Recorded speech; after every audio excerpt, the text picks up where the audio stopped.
마가복음 15장 42절부터 47절까지 말씀 함께 읽습니다. 이 날은 준비일 곧 안식일 전날이므로 저물었을 때에 아리마대 사람 요셉이 와서 당돌이 빌라도에게 들어가 예수의 시체를 달라 하니 이 사람은 존경받는 공회원이요 하나님의 나라를 기다리는 자라. 빌라도는 예수께서 벌써 죽었을까 하고 이상히 여겨 백부장을 불러 죽은 지가 오래냐 묻고 백부장에게 알아본 후에 요셉의 시체를 내주는지라. 요셉이 세마포를 사서 예수를 내려다가 그것으로 싸서 바위 속에 판 무덤에 넣어두고 돌을 굴려 무덤 문에 놓음에 막달라 마리아와 요새의 어머니 마리아가 예수 둔 것을 보더라. 아멘. 예수님께서 십자가에 못 박혀 죽으셨습니다. 그 죽으심에 대한 분명함은 우리를 구원하시기 위함이라고 하는 목적에 대해서 지난주에 말씀을 보았습니다.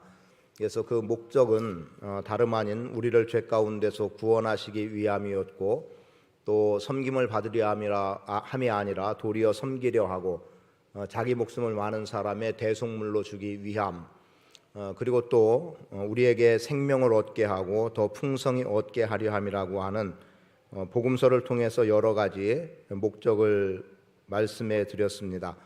그러나 그 목적은 뭐 단 한마디로 말하면 우리를 죄 가운데서 구원하셔서 하나님의 거룩한 백성 삼아주시고 하나님의 자녀 삼아주심이라고 하는 분명함이 있습니다. 그런 가운데 지금 본문의 말씀은 예수님이 죽었다는 것을 우리에게 분명하게 말씀해 주는 거죠. 우리 믿음의 사람들이 갖게 되는 것은 예수님의 부활이 사실로 믿어진다면 예수님의 죽음 또한 분명히 사실로 믿어져야 되는 거고, 예수님의 죽으심이 또 분명히 믿어진다면 부활도 분명히 믿어지게 될 겁니다. 고린도전서 15장을 통해서 주신 말씀은 성경대로 죽으시고 성경대로 다시 살아나셨다. 이미 하나님께서 우리에게 약속으로 말씀을 주셨고 그 약속대로 예수님께서는 당신의 길을 나타내 보여주셨습니다. 그런 가운데 오늘 등장하는 사람의 이름은 아리마대 사람 요셉이라고 하는 사람이죠. 이 요셉에 대해서 본문에서 말씀하는 바는 존경받는 공회원이다. 그리고 하나님의 나라를 기다리는 사람이라고 말씀합니다. 그런데 이 사람이 예수님의 죽으심을 목격하기 이전에는 예수님의 제자라고 하는 게 분명히 있음에도 불구하고 요한복음 19장을 통해 보여주는 내용 속에서는 제자이지만 사람들이 두려워서 오히려 제자됨을 숨기고 있었다라는 거예요. 근데 예수님이 살아계실 때 예수님의 제자로서의 삶을 살아갈 때는 자신의 신분, 아마도 사회적인 그러한 신분의 위치가 다른 사람들에게 예수를 따른다는 것이 마뜩치 못한 모습들로 보여졌을 것 같아요. 그러니까 내가 예수님을 따른다라고 하는 것, 그렇게 환영받지 못할 일이었던 것을 보게 되죠. 한 예를 들면 이제 앞을 보지 못하는 사람을 예수님께서 고쳐주십니다.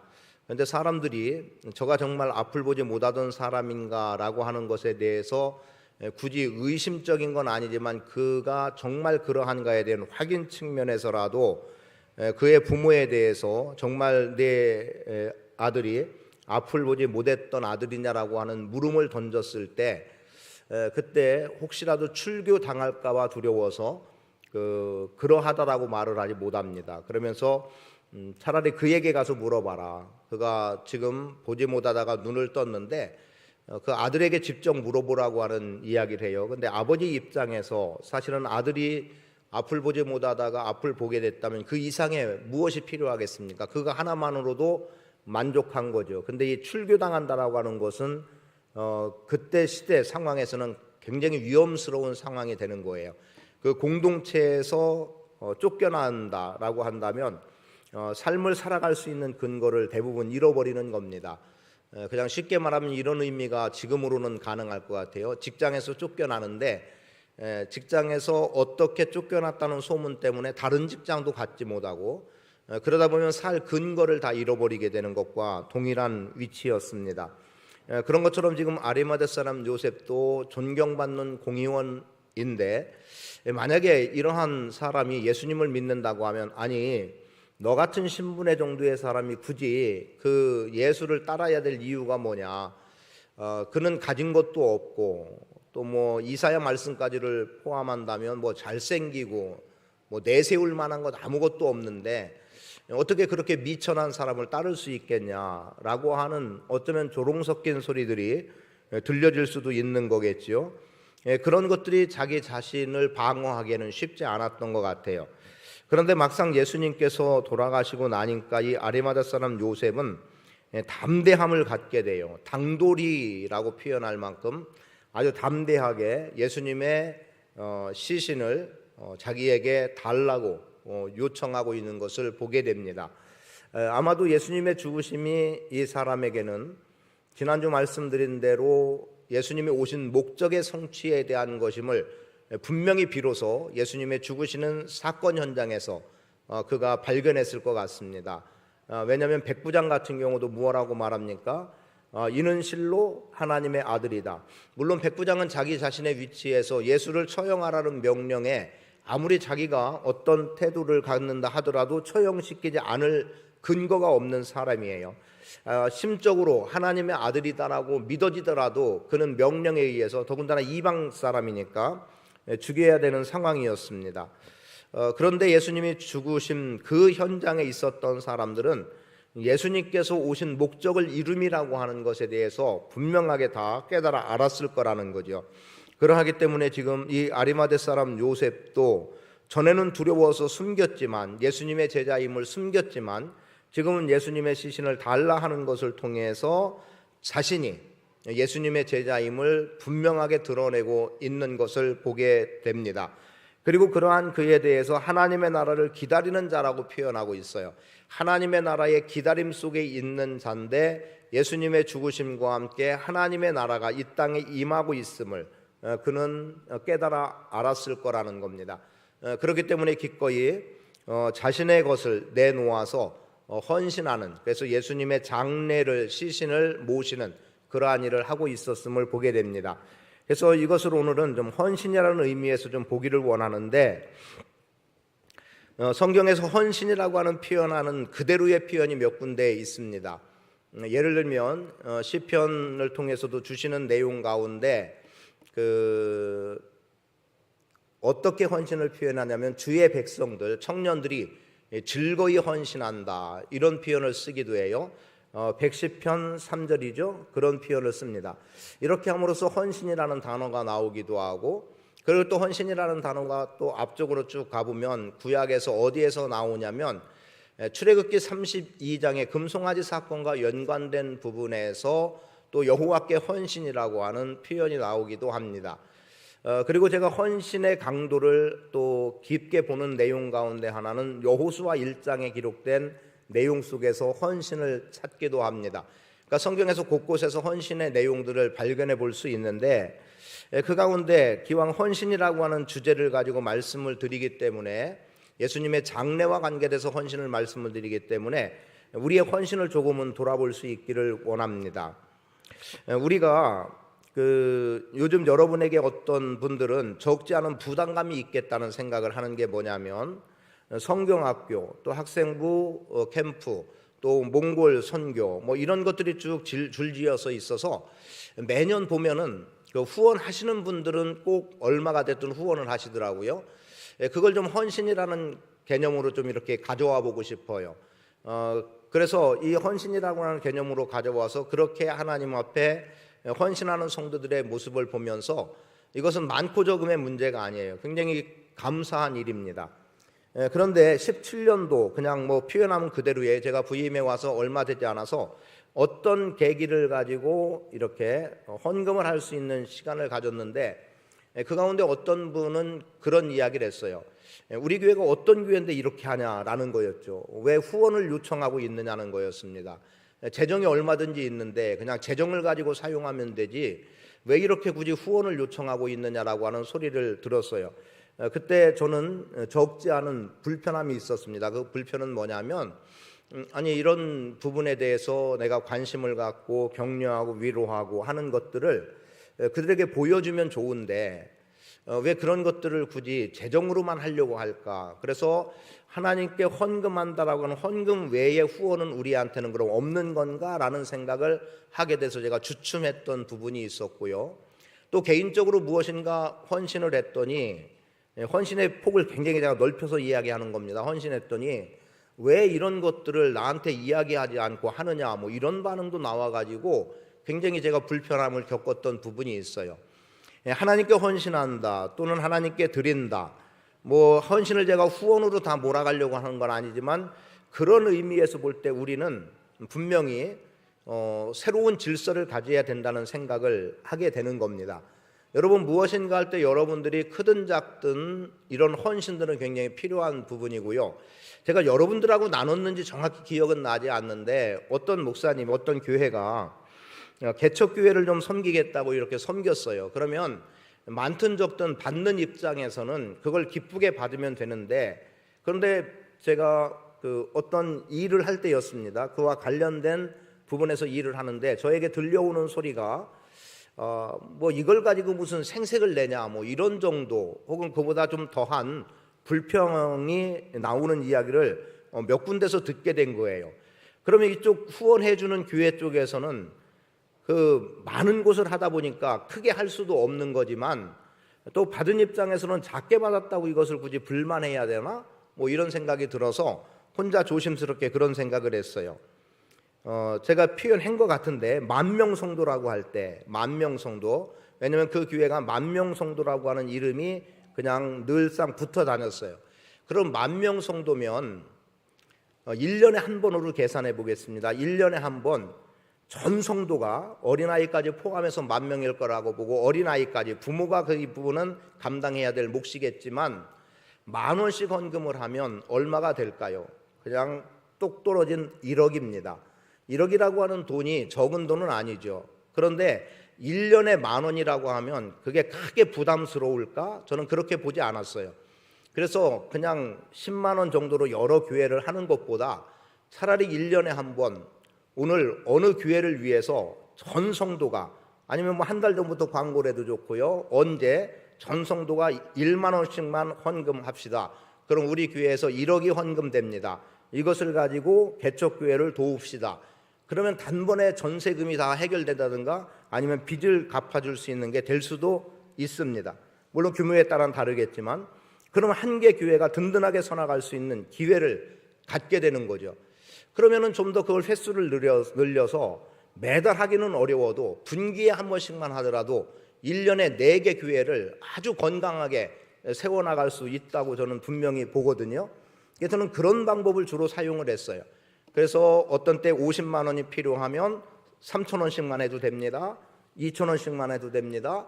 혹은 5,000원씩 하면 얼마입니다. 그래서 이렇게 하면 됩니다. 이런 얘기를 했었습니다.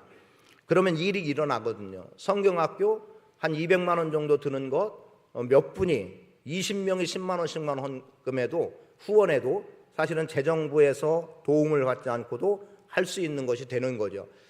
그런 분위기들이 우리 안에 좀 만들어지면 좋겠다라는 거였습니다. 물론 하는 입장에서는 부담스러울 수 있고 여기는 하고 저기는 안 할 수 없으니까 적지 않은 불편이 있을 수 있어도 한번 그런 마음을 가지고 임해보면 어떨까라는 생각을 해보는 거죠. 그래서 다시 말씀으로 돌아갑니다. 순서 없이 헌신. 출애굽기 32장에서는 이스라엘 백성들이 모세가 시내산에 하나님의 말씀, 율법의 말씀을 받으러 올라간 사이에 기다리다가 지친 거죠. 너무 오랫동안 모세가 보이지 않는다는 거예요. 그러다 보니까 이제 아론에게 요청을 해서 그들이 금송아지를 만들어 놓고 숭배합니다. 그런데 모세가 이제 말씀을 받고 내려오는데 여호수아와 함께 내려오고 있죠. 그런데 저 아래 백성들이 있는 곳에서 이상한 소리가 들려지는데 하나님을 찬송하는 소리는 분명히 아니었어요. 그래서 주의 깊게 들어보니까 우상을 숭배하는 광란의 춤을 추고 있고 뭐 환호하고 아마도 괴성을 지르는 행위였을 겁니다. 그렇게 하는 것을 보고 이제 분노하게 돼요. 그래서 그 광경을 목격하고 하나님께로부터 받은 돌판을 깨뜨립니다.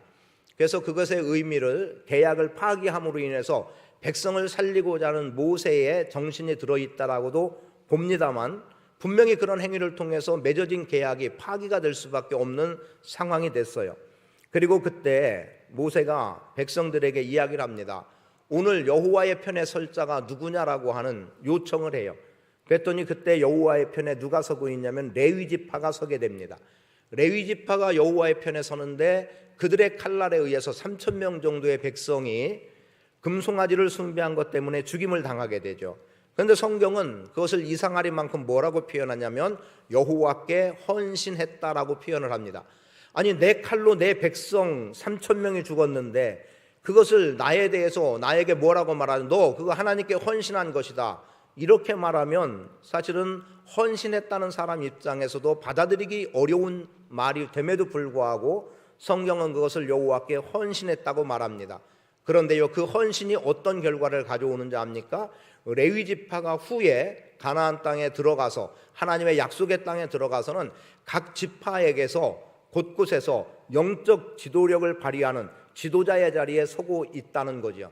그런데 이 레위 지파는 사실은 레위 지파는 어떤 측면에 있었던 사람들이냐? 하나님께로부터 사실상 진노의 대상에 걸려든 사람이었습니다. 그런 지파였어요. 그럼에도 불구하고 여호와께 헌신하는 기회를 통해서 결국 그들은 하나님께 헌신된 자로, 그리고 하나님의 일을 감당하는 지파로, 그래서 하나님께서 그들의 기업이 되고 분깃이 되어 주셔서 그들 전부를 책임져 주시는 그런 은혜를 경험했던 사람들입니다. 그리고 여호수아 1장으로 오면 어떤 내용이 나오냐면 이제 가나안 땅을 정복에 들어가야 돼요. 요단을 건너야 되는 시점입니다. 그런데 이 요단을 건넌다는 것이 쉽지 않은 일인 거 알죠? 그리고 더군다나 모세가 죽었고 여호수아가 모세의 뒤를 이어서 이제 지도력을 펼쳐나가야 되는데 하나님께서 여호수아에게 말씀합니다. 두려워하지 말고 담대해라. 내가 너와 함께 할 거다. 그 전제 조건은 네가 말씀을 떠나지 말고 말씀을 묵상하고 말씀대로 지켜나가면 내가 너와 함께 할 것이라고 하는 약속의 말씀을 주시고 여호수아는 담대함을 얻어요. 담대함을 얻지만 과연 이 백성이 나를 따를 것인가라고 하는 큰 문제가 그의 앞에 놓여 있어요. 자, 우리가 하나님께서 약속해 주신 가나안 땅을 정복하기 위해서는 이 요단을 건너야 된다. 자, 나를 따라라. 요단을 건너자.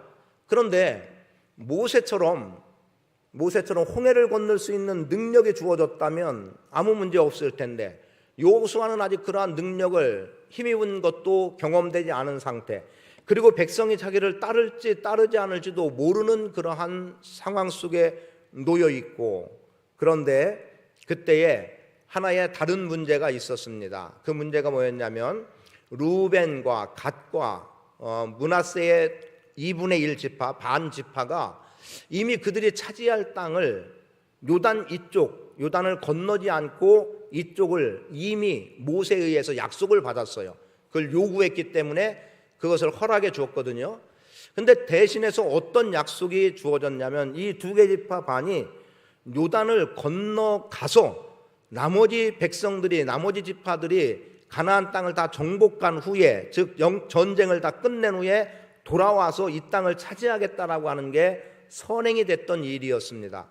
그런데 모세가 죽었다면 모세와의 약속을 이행하지 않아도 될 수 있는 상황이 되기도 하고, 그리고 여호수아를 따라서 정말 가나안 땅이 정복될까? 요단에 건너서 우리가 다 거기서 멸절당하면 어떨까라고 생각한다면 여호수아를 따라서 요단을 건너는 게 쉬운 일이 아니었습니다. 그런데 루벤과 갓, 므낫세 두 개 지파 반이 어떻게 주장하며 나오냐면 설명을 좀 부연하면 이래요. 우리는 요단 이편을 받았기 때문에 어찌 보면 우리는 요단을 건너가지 않아도 됩니다. 그러나 우리가 모세에게 이미 그렇게 약속했기 때문에 우리는 요단을 건너갈 것입니다. 건너가서 여러분들과 함께 여호수아 당신의 뜻을 따라서 다 정복한 후에 우리는 돌아올 겁니다. 만약에 여호수아 당신의 말을 다른 누군가가 듣지 않는다면 우리가 그들을 죽여서라도 우리 모두가 다 가나안 땅에 들어가서 그 땅을 차지하기까지 우리는 전쟁을 할 겁니다 라고 하는 확고한 정신을 여호수아 앞에서 고백을 합니다. 여호수아는 힘을 얻는 거죠. 왜냐하면 우리는 건너가지 않겠다고 하면 여호수아가 어찌할 방도가 사실상 없는 거예요. 하나님이 어떻게 처분하지 않는 한 여호수아로서는 어떻게 해볼 방법이 없는 건데, 그런데 이들이 먼저 자청해 나오는 거예요. 우리는 건너가겠다. 그리고 함께 싸우겠다. 그리고 그 땅을 차지한 후에 우리가 돌아와서 우리의 땅을 차지하겠다. 그러니 걱정하지 마라. 담대히 행하십시오. 이것이 여호수아 1장을 통해서 루벤 지파를 비롯한 2개 지파 반이 여호수아에게 힘을 실어주었던 내용입니다. 물론 그들 가운데 하나님의 성령이 그들의 마음을 그렇게 움직였을 수 있고 그들은 약속의 신실함으로 이행했을 수 있는 이유들이 되지만, 그 2개 지파 반이 여호수아 1장에서 담대하게 그렇게 나가지 않았고 하나님이 담대하라고 말씀을 주시지 않았다면 여호수아의 지도력은 한순간 끝나버리고, 그리고 여호수아라는 이름은 더 이상 등장하지 않아도 좋을 상황이었던 거예요.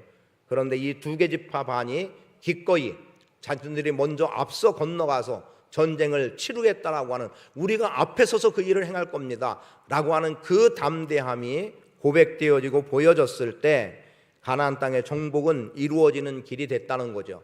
그게 헌신이에요. 저는 여러분들이 힘들고 어려워도 주의 일에 이렇게 헌신하는 삶을 살아갈 수 있기를 바랍니다. 그리고 나는 지금쯤은 안전하니까, 여기서 이만큼의 안전이니까 여기에 머물겠다가 아니라 죽어도 함께 죽고 살아도 함께 산다라고 하는 의지를 가지고 한 걸음 앞서 행하는 자리에 선다고 하면, 그러면은 그 배를 주의하고 그 군대를 주의해 나가는 지도자의 입장에서는 말 그대로 엄청난 힘을 얻을 수 있고, 그리고 행할 수 있는 담대함이 생겨지는 거지요. 아마도 지금 아동부, 유치부 이렇게 성경학교를 진행하는 가운데 그대로 말씀드릴게요. 예산을 세우는데 어떻게 세웠냐면 100만 원은 재정부, 100만 원은 후원, 그리고 참가할 아이들한테 10,000원씩 해서 얼마. 근데 이 아이들 중에는 믿지 않는 부모의 아이들만 나오는 경우는 내지 못할 수도 있다는 걸 전제했어요. 그럼 그대로 이행을 하자라고 이야기를 했고, 제가 한 소리가 있어요. 만약에 후원 모자르는 금액은 다 내가 채울 테니 걱정하지 말고 하자. 근데 채워졌을 것 같죠? 네, 채워진 것 더 된 것 같아요. 그러니까 그런 헌신자들이 있었던 거예요. 그러니까 제가 뭐 많아서 뭘 채워 넣겠다는 게 아니라 저도 교회학교 아동부가 하는 일에 저도 헌신할 몫이 있어야 된다고 생각한 거예요. 물론 먼저 할 수도 있죠. 먼저 할 수도 있지만 저의 입장은 성도들이 할 수 있도록 길을 먼저 열어주는 게 필요하다고 보기 때문에 그렇게 했고, 그리고 자세하게 보고는 받지 못했지만 그 이상으로 어제까지 충분히 공급된 것을 보게 되는 거죠. 그러니까 여러분의 헌신인 겁니다. 감사한 거예요. 많고 적음의 문제가 아니라는 거 거듭 말씀드립니다. 그런 관심이 누군가는 일하게 하고, 그런 관심이 누군가를 통해서 열매 맺게 하는 것, 중요한 거죠. 지금 아리마대 사람 요셉, 전에는 두려워서 숨었지만 예수님의 죽으심 앞에는 이제 당당하게 자신이 예수님의 제자라는 걸 드러내놓고, 그리고 자기 것으로 헌신하잖아요. 자기 것. 그 자기 것이 보통 자기 것입니까? 죽음을 위해서 자기 시신을 둘 그 무덤을, 새 무덤이라고 말해요. 무덤을 준비해 놓은 거예요. 내가 죽어서 안장될 무덤을 예수님을 위해서 기꺼이 내놓은 거 아닙니까? 이런 헌신이 어디 있어요? 사실은 죽음과 관련한 헌신이죠. 그런 헌신 속에서 주님의 장례는 준비되었던 겁니다. 저는 오늘 우리가 하나님의 나라에 대한 사모함을 갖고 영적인 일이라면 육신적인 것, 기꺼이 내 것을 뭐 다 내놓을 수는 없는 것 분명해요.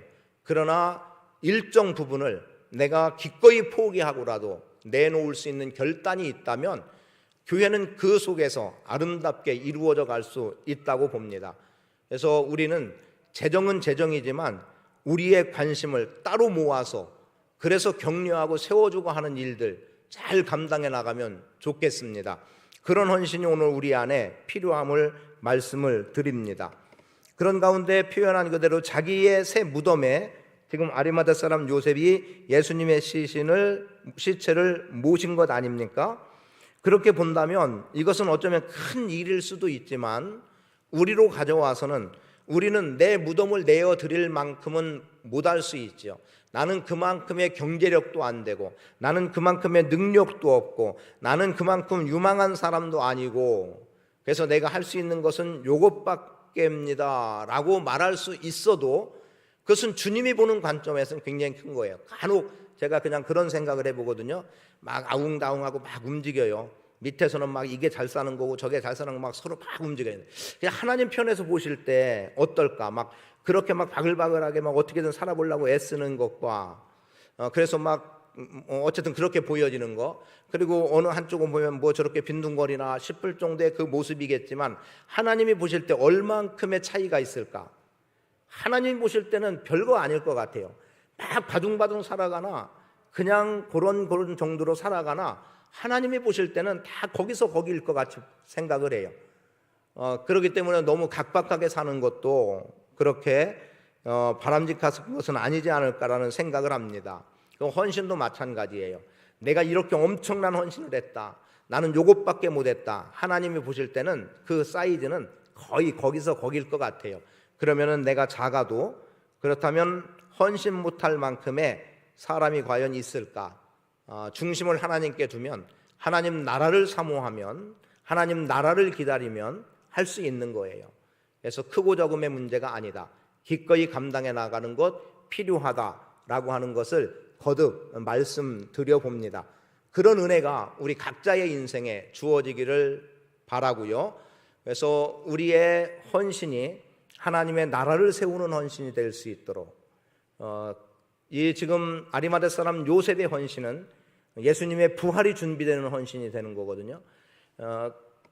본인은 그런 생각을 하고 있지 않겠지만 예수님께서 마리아의 헌신에 내 장례를 준비한 거라고 그렇게 의미를 부여해 주셨다면, 아리마대 사람 요셉이 이렇게 예수님의 시체를 갖다가 자기의 새 무덤에다가 모신 것은 곧 예수님의 부활을 준비하는 것이 된다고 저는 믿습니다. 그러니까 오늘 우리는 작게 해서 이게 뭐가 될까라고 볼지 몰라도 하나님께서는 거기에 수십 수천 배의 의미를 부여해서 엄청난 부여를 통해서 하나님의 나라를 완성해 나가는 그 도구가 되도록 여러분을, 또 여러분의 헌신을 그렇게 사용하시리라고 믿습니다. 그래서 주님의 일이 있을 때마다, 주의 일을 뭔가 감당해 나갈 때마다 크고 작음의 문제가 아니라 내가 그 일에 함께 동참하고 이룬다는 그 모습으로 여러분들이 헌신해 나갈 수 있게 되기를 축복합니다. 장례를 준비한 헌신, 그것은 곧 부활에 대한 준비가 되는 헌신이었습니다. 제가 뒤늦게 그 제목을 잘못 잡았구나라는 생각을 혼자 하고 내려왔는데, 부활을 준비하는 헌신 이렇게 써야 되는데 당장 모시는 것 때문에 그렇게 제가 이렇게 준비했던 것에 참 어리석음이 또 여기서 나타나는구나라는 생각을 스스로 해봤거든요. 그러니까 여러분 제목을 바꾸세요. 부활을 준비하는 헌신. 여러분은 바꾸시고 그 부활의 헌신에, 그래서 하나님 지금 여러분이 이제 하는 헌신은 다시 오실 주님을 준비하는 헌신인 거예요. 그게 곧 이제 8월 달에 말씀 함께 나갈 선교적인 일을 감당해 나가는 겁니다. 그런 일에 힘을 기울이는 삶을 살아갈 수 있기를 축복하고요. 지금 내가 하나님께 내놓을 수 있는, 드릴 수 있는, 또는 할 수 있는 헌신이 무엇인가를 주님께 묻고 주님 앞에서 그 헌신의 길을 걸어가실 수 있게 되기를 축복합니다.